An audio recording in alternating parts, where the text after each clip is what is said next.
Oke, bismillahirrahmanirrahim. Teman-teman, hari ini kita akan mempresentasikan dari tugas teknologi produksi tanaman tentang tanaman teh, dan saya ini kebagian untuk membahas bab 7 dan bab 8. Bab 7 tentang pemupukan dan bab 8 tentang hama dan penyakit. Oke, langsung aja teman-teman.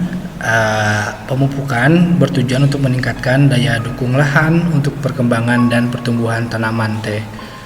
Yang harus dilakukan pada waktu pemupukan ini adalah harus memperhatikan waktu pemupukan, dosisnya, jenis, dan pelaksanaan itu harus tepat gitu ya. Nah, yang pertama kita bahas tentang waktu. Jadi teman-teman, karena tanaman teh dipetik teratur setiap minggu sekali, sehingga penyerapan hara pun akan mengikuti irama pemetikannya. Oleh karena itu penting dalam pemupukan adanya curah hujan di antara dua waktu pemupukan serta waktu penyerapan oleh tanaman.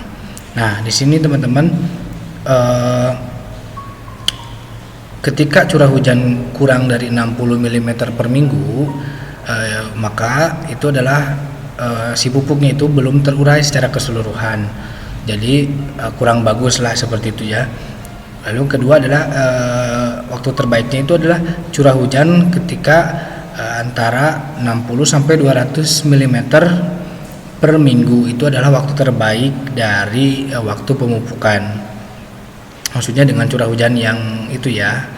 Lalu curah hujan lebih dari 200 mm per minggu itu juga mungkin tidak terlalu baik seperti itu ya, karena sebagian pupuk akan larut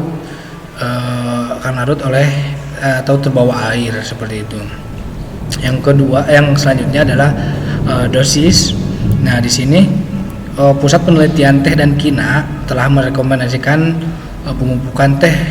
Nah, ini akhirnya dibagi dua, antara pemupukan untuk tanaman yang belum menghasilkan dan tanaman yang menghasilkan atau TM, kita singkatnya seperti itu.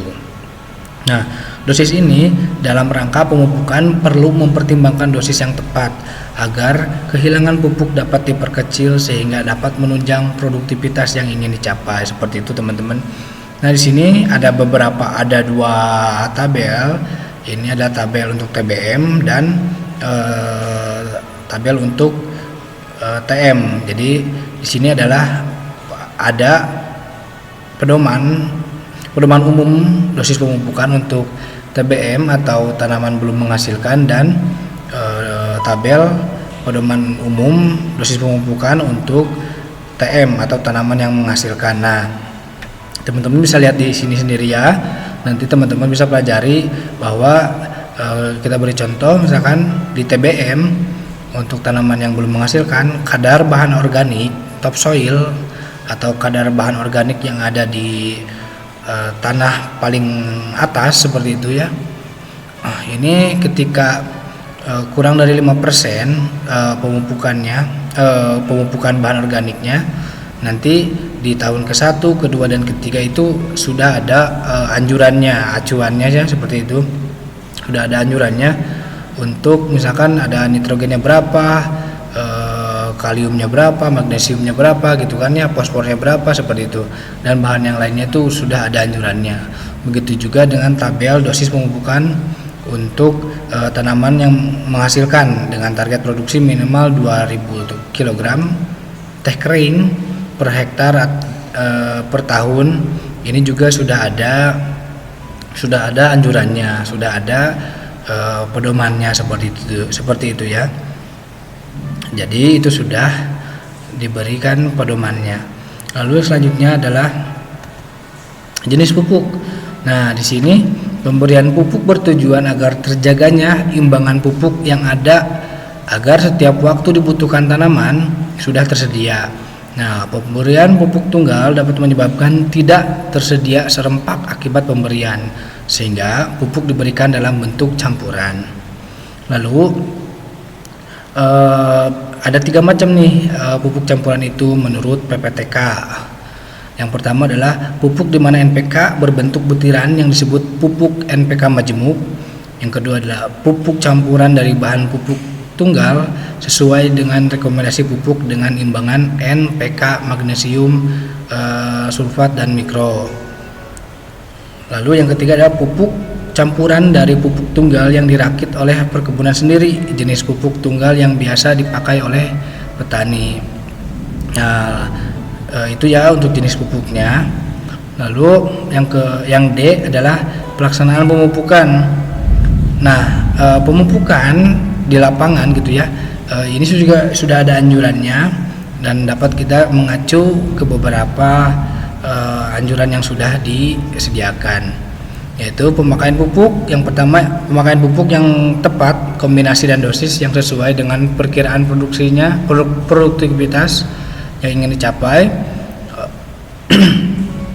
Jadi perkiraan pupuk didasarkan atas analisis tanah, sedang dosis disusun berdasarkan hasil penelitian kurva tanggapan. Lalu yang kedua adalah jenis pupuk yang tepat sesuai dengan rekomendasi dan percampuran didasarkan atas ketersediaan pupuk NPK dan pupuk tunggal. Yang ketiga ada waktu pupuk yang tepat, karena setiap tanaman yang dipetik per minggu memerlukan aliran hara sesuai kebutuhan.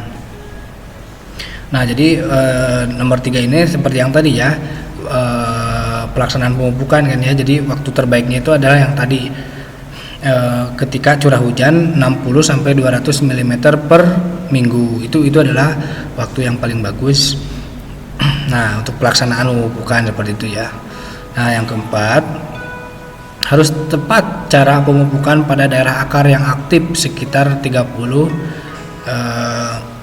sampai 40 cm dari perdu teh pada kedalaman tanah 10 sampai 15 cm. Nah, untuk pada tanah miring sendiri, pupuk diberikan pada rorak yang dibangun, sedangkan pada tanah datar diberikan pada bekas garitan sekeliling tanaman yang belum menghasilkan.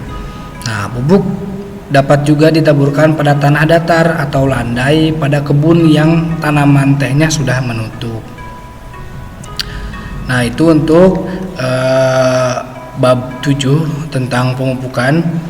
Alhamdulillah kita udah melihat beberapa saran, beberapa teknik pemupukan dan dari mulai jenis pupuk, dari mulai pupuk, dosis, waktu gitu kan ya. Kita udah bahas, dan selanjutnya setelah ini akan kita bahas tentang hama dan penyakit pada tanaman teh. Kita tutup dulu untuk ini. Nanti sebentar lagi kita lanjut ya.